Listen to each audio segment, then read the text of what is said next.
Ты все время, Бабани, обсуждаешь наш Дагестан. Ну, надо быть справедливыми. Надо и Турцию тоже обсуждать. Хоть один ролик про Турцию был из ваших европейских лоббистов.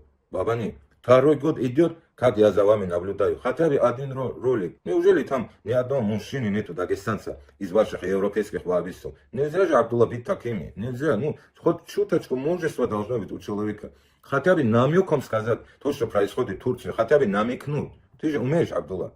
Ты не говоришь. Или, я не знаю, вы в рабстве, что ли, там находитесь?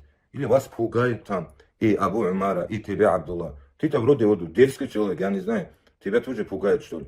Если вы действительно там в плен попали, сионистам или турецким спецслужбам, какой-нибудь знак покажите нам, дагестанцам, чтобы мы знали, что у вас проблемы. Вот так, не, какой-то хороший знак. Вот это левое ухо, вот правой рукой вот так почешите, чтобы мы знали. А мы потом поймем, что у вас действительно проблемы.